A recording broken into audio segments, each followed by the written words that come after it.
ভাবুন তো, এমন এক পৃথিবী যেখানে সৌন্দর্য শব্দের সীমা ছাড়িয়ে যায়, যেখানে এক ফোঁটা আলো হাজার রঙে ঝলমল করে আর বাতাসে ভেসে বেড়ায় অমর সুখের গন্ধ। সেখানেই বসবাস সেই সৃষ্টির, যাদের সৌন্দর্যে সূর্য লজ্জায় মাথা নত করে। হুরেরা, তারা এমন এক নিয়ামত যাদের চোখের এক ঝলকেই বলে যায় সময়ের সকল সীমা। আল্লাহ নিজ হাতে সৃষ্টি করেছেন তাদের, জাফরান, মৃগনাভি, আম্বর আর কর্পূরের মিশেলে। যদি একজন হুর পৃথিবীতে নিঃশ্বাস ফেলত, সমগ্র দুনিয়া সুবাসে ভরে যেত। তাদের প্রতিটি দেহ যেন আলোর স্ফটিক, যার ভেতর দিয়ে দেখা যায় সৌন্দর্যের শিরা। তাদের হাসিতে সৃষ্টি কাঁপে আর কণ্ঠে গেয়ে ওঠে জান্নাতের সুর। এই সেই কাহিনী যেখানে মানব চোখ পৌঁছায় না, কিন্তু হৃদয় পৌঁছে যায় জান্নাতের হুরদের ঐশ্বরিক জগতে। ভিডিওতে আমরা কোরআনের আলোকে সেই জান্নাতের বর্ণনা শুনব, যার দৃশ্যগুলো শক্তিশালী এআই দ্বারা তৈরি, যা কেবল বোঝার সুবিধার্থে প্রতীকী রূপে ব্যবহার করা হবে। কোরআন স্পষ্টভাবে বলছে, নিশ্চয়ই আমরা তাদের নতুন করে সৃষ্টি করেছি, পবিত্র, অক্ষত ও চিরযুবা। সূরা আল ওয়াকিয়া 36 থেকে 37। সেই বাণীর প্রতিধ্বনি শোনা যায় জান্নাতের মাঠে, যেখানে প্রতিটি হুর যেন এক একটি মুক্তার মতো সংরক্ষিত, নিভৃত, নির্দোষ।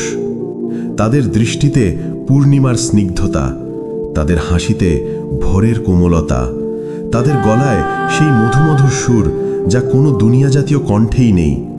কোরআন আরও বলে, তারা মতির মতো আবরণে রক্ষিত। সূরা আল ওয়াকিয়া 23। এক গভীর অভিজাত সুরক্ষা, যেখানে সৌন্দর্য ও পবিত্রতার মিল অব্যক্ত। মুত্তাকিদের জন্য জান্নাতে সাজানো রয়েছে শান্তির গৃহ, প্রাচীন প্রবাহ, ফল উদ্যান, আঙুরের ক্ষেত, যেখানে প্রতিটি আঙুর যেন আলোর রত্ন। কোরআন বলে, মুত্তাকিদের জন্য সাফল্য, উদ্যান, আঙুর এবং স্ফীত স্তন বিশিষ্টা সমবয়স্কা বালিকা। সূরা নাবা 31 থেকে 33। সেই বালিকারা কেবল শারীরিক নয়, তাদের পুরো সত্তা পবিত্রতা ও সৌন্দর্যে ভরপুর। তাদের চলন, তাদের অভিব্যক্তি, তাদের ইঙ্গিত সবকিছুই এমন এক সুশৃঙ্খল সৌন্দর্য প্রদর্শন করে, যেমন শিল্পীর হাতে সুর তুলে ওঠে। আরও ঈর্ষাদ আছে, তাদের সোনার কাকনে সজ্জা, সূক্ষ্ম ও পুরু রেশমের পোশাক, উঁচু আসনে বসা এবং বালিশে হেলান দিয়ে আরামে থাকা। এভাবে তারা জান্নাতকে নৈসর্গিক এক রাজপ্রাসাদের মতো করে তোলে। সূরা কাহাফ 31। তাদের ওপর কোনো মানুষ বা জিনের কখনো স্পর্শ হয়নি, তাদেরকে কখনো মানুষ বা জিন স্পর্শ করেনি। সূরা রহমান 56। এই নিরপেক্ষতায় তাদের পবিত্রতার শেষ পর্যায়ে। আল্লাহ স্বাধীনভাবে ঘোষণা করেছেন যে তিনি তাদের তাদের প্রিয়জনদের সঙ্গ দেবেন। আমি তাদের দেব সুন্দর দম্পতি। সূরা দুখান 53 থেকে 54। এবং তারা সেখানে চিরস্থায়ী, কোনো বিচ্ছেদ নেই, কোনো ধ্বংস নেই। সূরা বাকারা 25।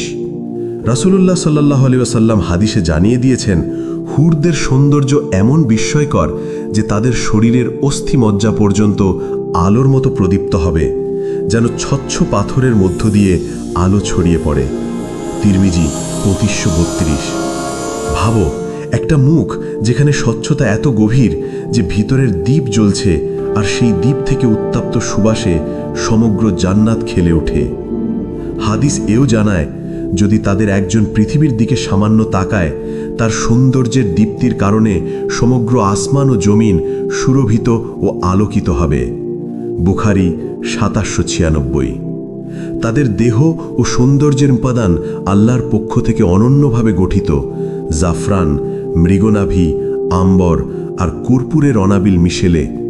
তাদের চুলে লবঙ্গের সুগন্ধ, পা থেকে হাঁটু পর্যন্ত জাফরান সুগন্ধ, হাঁটু থেকে নাভি পর্যন্ত মৃগনাভি সুগন্ধ, নাভি থেকে ঘাড় পর্যন্ত আম্বর সুগন্ধ, ঘাড় থেকে মাথা পর্যন্ত কর্পূর সুগন্ধ। প্রতিটি অংশ আলাদা এক অপূর্ব সুবাস ও দীপ্তিতে ভাসে। এই সৌন্দর্য কেবল দেহের নয়, এটি অনুভব, স্পর্শ ও গন্ধের সমন্বয়, এক জাগতিক সংবেদন যা কেবল জান্নাতীয় সৃষ্টি বুঝতে পারে। হুরদের প্রতিটি হাতে 10টি করে সোনার কাকন, প্রতিটি আঙুলে মুক্তার আংটি, প্রতিটি পায়ে জহরের নূপুর। এগুলো কেবল অলংকার নয়, বরং জান্নাতি মর্যাদা ও সৌন্দর্যের প্রতীক।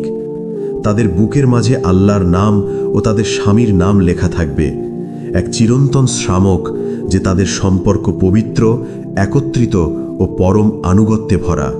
কোরআন ও হাদিসে এইসব নিদর্শন দেওয়ার উদ্দেশ্য হল আমাদেরকে জানিয়ে দেয়া জান্নাতের সৌন্দর্য কেবল বাহ্যিক নয়, বরং আত্মার প্রশান্তি ও সম্পর্কের পবিত্রতার বহিঃপ্রকাশ। প্রিয় নবী সাল্লাল্লাহু আলাইহি ওয়াসাল্লাম আরও বলেন, জান্নাতে মুমিনদের জন্য একটি তাঁবু আছে, মুক্তার গাঁথুনি করা, যার উচ্চতা হবে 30 মাইল। প্রত্যেক কোণে এমন নারীরা থাকবে যাদের কেউ আগে দেখেনি। তারা প্রত্যেকেই এক বিশেষ সৌন্দর্যের অধিকারী। বুখারী 2993। এই তাঁবু যেন জান্নাতের হৃদয়স্থল, এক অমোঘ কারুকাজে মোড়া ছায়া, যেখানে প্রেম, প্রশান্তি ও চিরন্তন আনন্দ বাস করে। হুররা 4 রঙে সৃষ্ট: শুভ্র সাদা, দীপ্ত হলদে, শান্ত সবুজ ও উজ্জ্বল লাল। প্রতিটি রং যেন আল্লাহর এক আলাদা কৃপার প্রতিচ্ছবি। তাদের দেহের নানা অংশ বিভিন্ন সুবাসে রচিত। প্রতিটি স্তর এক আলাদা আভা ও সুগন্ধ বহন করে। এমন এক দৃশ্য কল্পনা করো, একদিক থেকে জাফরানি আলো, আরেক দিকে আম্বরের নরম ছায়া, কর্পূরের উজ্জ্বল স্নিগ্ধতা। শুধু চোখ নয়, মনও বিমোহিত হয়। হুরদের কণ্ঠে এমন সুর যা সৃষ্টি কখনো শোনেনি। তিরমিজি হাদিসে বর্ণিত হয়েছে, হুরেরা এক ধরনের সুর করবেন, আমরা চিরসঙ্গিনী, আমাদের ধ্বংস নেই, আমরা আনন্দে পরিপূর্ণ, দুঃখ নেই। তিরমিজি 2564।